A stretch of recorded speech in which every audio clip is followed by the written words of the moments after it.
You ever get that feeling that you're following a life plan that wasn't actually written for you?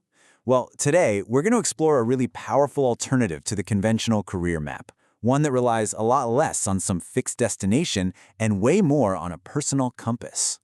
Think about it. From our earliest days, we're taught to plan everything: our education, our careers, our whole lives.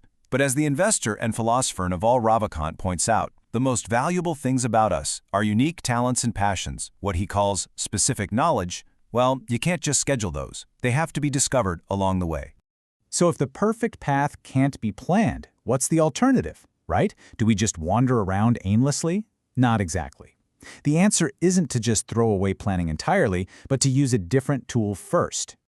First things first, we have to understand the trap that pretty much all of us are in. We're handed this map when we're young, drawn by conventional wisdom, and it tells us to get the right credentials, find a stable career, and follow the path that seems popular and, safe. And this really shows the two totally different mindsets. Following the map means you're asking these safe, external questions, which, guess what? They lead you down the exact same crowded paths as everyone else. But the compass makes you ask internal questions, the kind that point toward your own unique direction. And this is the core of the trap. When you follow a plan that thousands of other people can also follow, you just end up competing on pure effort. It creates this relentless cycle of social comparison where you're always looking over your shoulder, stuck in a game of more that, frankly, never ends. So, how do you escape? The alternative isn't to wander without direction. It's to navigate with a different tool first, a reliable internal compass. This is what guides you toward work that feels genuinely, authentically you. So what is this internal compass? Well, it's that deep, personal pull toward what genuinely fascinates you, and its needle is guided by three really powerful and often pretty quiet forces: curiosity, obsession, and your core values. Curiosity is the first signal. Naval Ravikant describes it as this quiet, often inconvenient interest. It's not designed to impress anybody or land you a promotion. No, it's that thing you just keep coming back to, purely for its own sake. That genuine, unforced interest is an incredibly powerful clue. Next up is obsession. As writer Shane Parrish says, you'll never really master something if you're not a little bit obsessed with it. Now, this isn't a toxic obsession. It's a deep fascination with the craft itself. The little details that others might find boring, but you see as the heart of the work. And finally, values. Healthy ambition isn't about just chasing more money or status for the sake of it. It's about anchoring your goals to what you truly value, like having the freedom to control your own time, or simply having peace of mind. Okay, so once you start listening to your internal compass, the whole journey shifts. It's no longer about finding some fixed destination. It's about embracing a process of discovery, of learning by actually doing. You find your way through action, not by overthinking. The key is to run these small, low-stakes experiments. Write a blog post, build a tiny project, learn a basic skill. Every action is data. It tells you what you enjoy and where your energy naturally flows. You got to remember this. Clarity is a side effect of action. It's not a prerequisite. Now, as you're experimenting, you need a way to separate just being busy from making real progress. And the leverage filter is perfect for this. Before you start something, just ask yourself, will this build an asset that pays off over time? Think of it this way. Answering emails one by one is just activity, but building a system that answers them automatically, that's progress. That's leverage.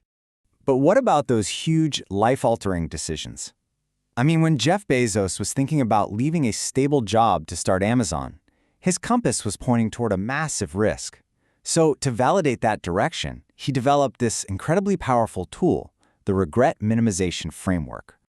The framework is so simple, but it's profound. You project yourself to the end of your life and look back at the decision.